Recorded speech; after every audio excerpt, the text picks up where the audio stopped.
Welcome to Donmar TV News Channel. Kulang ang 6 na taon na pamumuno ng presidente at vice-presidente para kay Pampanga 3rd District Representative Aurelio Dong Gonzales Jr. Kaya mungkahi niya kahit malapit na magtapos ang 18th Congress at malapit na ang hatol ng Bayan 2022, amyendahan ang ilang probisyon ng 1987 Constitution. Mula 6 na taon sa panukalang Resolution of both Houses No. 7, nais si Gonzales na gawing 5 taon ang pamumuno ng presidente at bise, pero pwede silang ihalal muli sa panibagong 5 taon o ikalawang termino. Hindi yan pwede sa kasalukuyang nakasaad sa saligang batas na walang re-election ang Pangulo. Bukod sa presidente at bise, gusto rin niyang gawing 5 taon ang isang termino ng mga kongresista. Mula sa kasalukuyang 3, pero 2 termino na lang sila pwedeng ihalal. At ganoon din sa mga nasa lokal na pamahalaan, maliban na lang sa barangay officials. Sa kanyang mungkahi,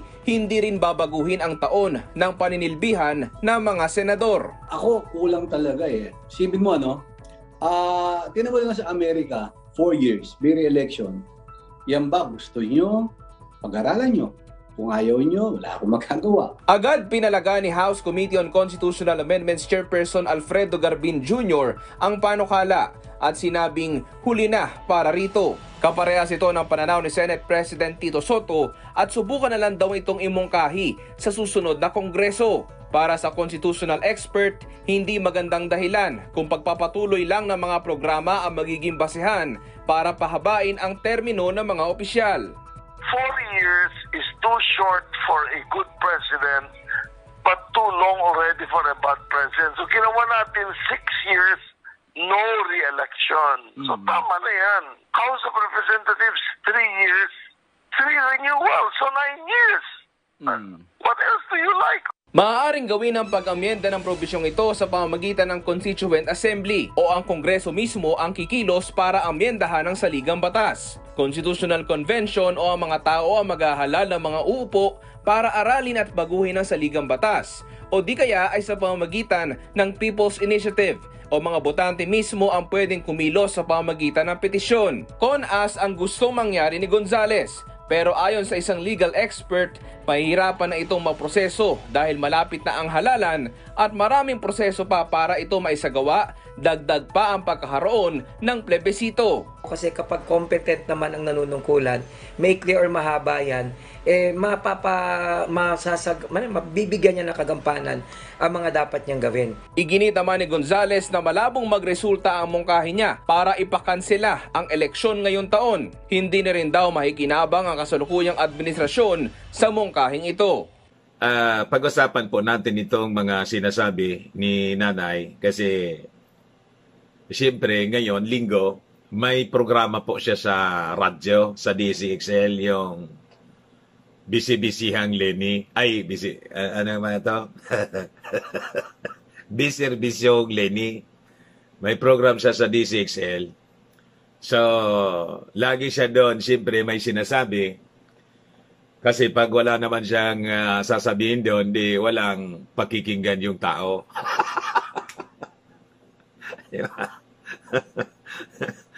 Wala siyang programa. Pag ganon.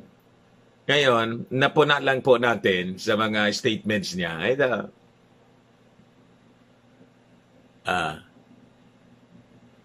Parang hindi siya parte ng gobyerno. Bakit hindi ka na lang sana nanay yung gumawa? Kasi, sabi mo rito, biserbisyong Leni. Lagi mong sinasabi, dapat itong gawin ng gobyerno. Yung kwampo ito, yung issue sa pagka wala ng supply nitong mga gamot sa sipon, lagnat, di ba? Nagkaroon ng shortage, sabi, o baka hoarding yung ginawa ng pag inilabas nila yung presyo ng mga gamot, mga kababayan sa sinat at flu, mahal na. Sabi rito mga kababayan ni Lomi, government must coordinate with drug firms to address medicine shortage issue. Sabi ni Nanay Lomi, Bakit ganito po yung inyong mga statements lagi? Are you not part of the government? Bakit hindi ka na lang ang mag-coordinate nito? Di ba? Oo nga, no? Si nanay naman, Sige, ang recommend mo. Anong ginagawa mo? Para may trabaho ka naman. The government should coordinate with pharmaceutical firms in drugstore owners to address the supposed shortage of certain over-the-counter medicine, sabi po ni nanay. Dapat yung pamahalaan nakikipag-ugnayan na sa mga pharmacies. Ikaw na yon. Ikaw na. Yung Pangulo. Busy. Di ba? Ikaw na. Ipatawag mo yung mga drug companies, pharmaceutical companies. Pwede naman yung gawin yon. You can just invite them. Di man kailangang orderan mo sila. Or di man kailangan yung DOH mismo. Or yung Department of Trade and Industry. Kasi negosyo. Di ba? Pwede ka as Vice President. Just to invite them in your office. Then ask some representatives from the DOH. Imbitahin mo, pameriendahin mo sa opisina mo. Tapos yung Department of Trade and Industry, pwede mo rin i-invite yun for some ideas na pwedeng ma-share sa'yo. Then you preside the meeting. Tanong mo sa kanila, may reklamo yung mga mamamayan. Ngayon, panahon pa naman ng pandemonyo. Diba? Tapos, panahon ng sinat at sipon. Wala silang mabili, out of stock lagi. Ano yung problema ninyo? Saan yung problema? Nagdududa tuloy yung mga tao na baka may hoarding na nangyayari, which is, illegal. Bakit kailangan sabihin mo to in your program at sasabihan mo yung gobyerno? Are you not part of the government? Sinasabi mo rito, dapat yung pamahalaan nakikipag-ugnayan sa mga pharmacies. Ikaw na yon. Utusan mo yung sarili mo. Programa mo, biserbisyong Lenny. O di, parte na to ng serbisyo mo, di ba? Sa mga drugstore owners, mga drug companies, kung paano ma-prevent itong pagkukulang na ito, ikaw na gumawa. Nagsisildo ka naman spare tire ka ng Pangulo. Sige lang ang hintay mo. Sabi mo, hindi ka interesado na mag-Pangulo. Never ka na nag-ambisyon. Tapos biglang, ito na.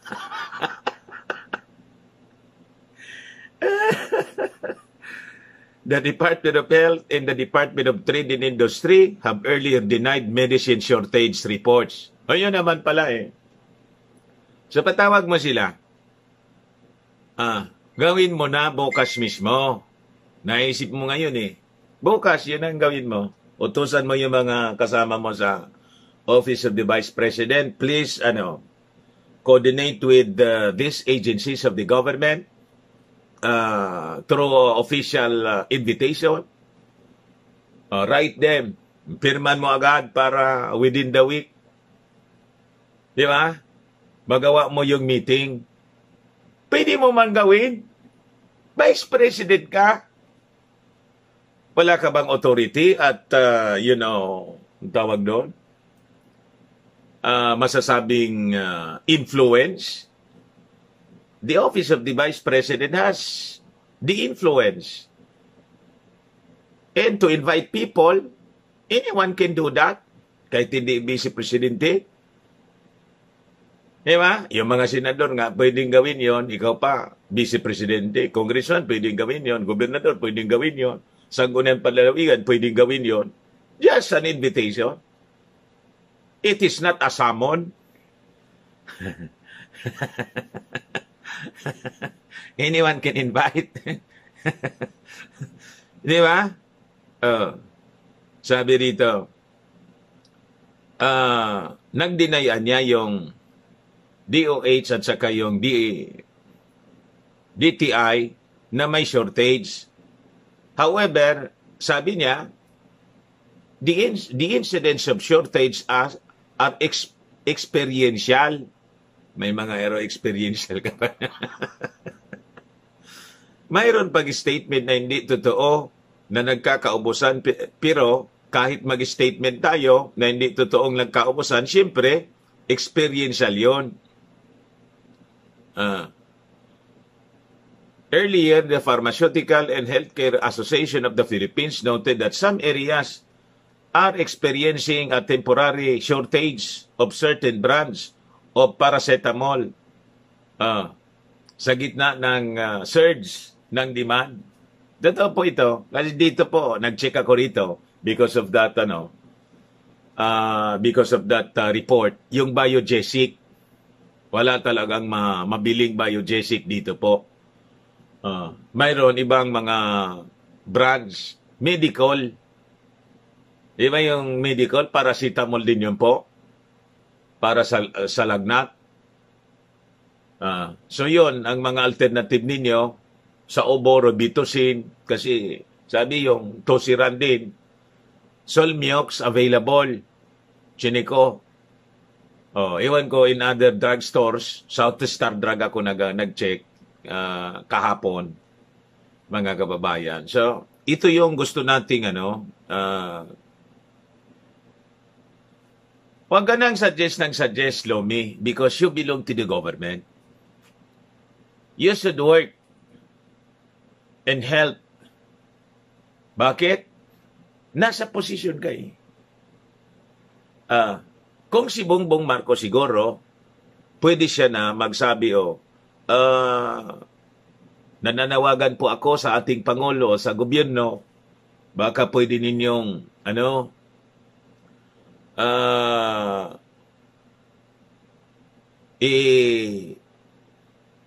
ipatawag yung mga pharmaceutical companies. Kasi hindi yun pwedeng gawin ni Bongbong Marcos because he is a private citizen na siya mismo yung magmi-meeting with the pharmaceutical companies. Di ba? Parang assuming. Assuming ka na hindi ka pa man nakakaupo. Pero kayo po, assuming ka na kasi. Pwede kang mag-assuming kasi inassume mo yung Vice President, ina-assume mo pa yung pagiging Pangulo. O, di ba? Ayan, yung mga yung mga galawan mo talagang pan-presidente na.